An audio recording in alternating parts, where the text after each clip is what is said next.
The spare room was very highland in that it was stuffed with all sorts of rusting odds and ends that Hamish had picked up from time to time and had stored in the happy thought that they might come in useful one day. At first he was confident that no one would want the job, but then he was told to expect a police constable, McSween.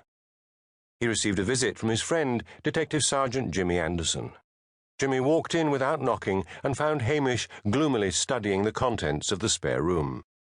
"For heaven's sake, man," exclaimed Jimmy. "Get a move on. The lassie'll be here any minute." Hamish Macbeth, all 6 feet and 5 inches of him, turned slowly round. "What lassie?" "Your new copper, wee Josie McSween." Hamish's hazel eyes looked blank with shock. "Nobody told me it was a woman." "I overheard that curse of your life, Blair, telling Daviot that the influence of a good woman was just what you need." Detective Chief Inspector Blair loathed Hamish and was always looking for ways to upset him. "Come into the kitchen," said Hamish. "She can't be staying here." "Why not? Got any whiskey?" "Usual place. Help yourself." "No, she'll need to find lodgings." "It's the 21st century, Hamish. Nobody'll think anything of it." Jimmy sat down at the kitchen table and poured himself a drink. He was a smaller man than Hamish, with sandy hair and blue eyes in a foxy face. "The 21st century has not arrived in Lochdubh," said Hamish. "Just you sit there and enjoy your drink. I've got calls to make." Jimmy smiled and lay back in his chair.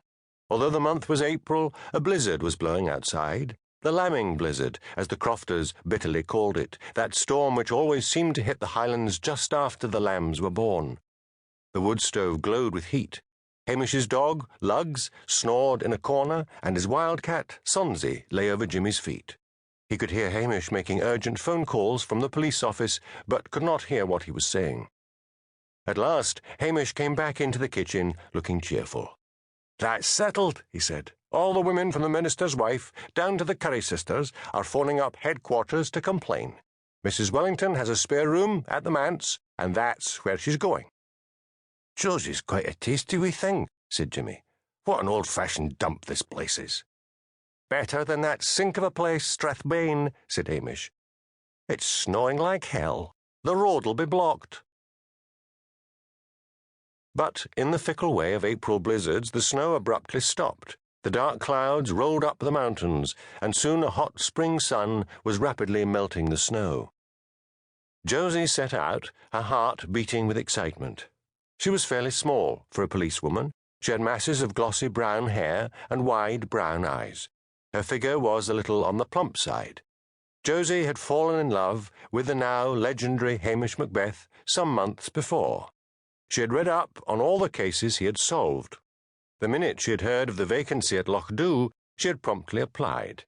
In the boot of her car, along with her luggage, was a carton of cookery books. Her mother, who lived in Perth, had always said that the way to a man's heart was through the kitchen door.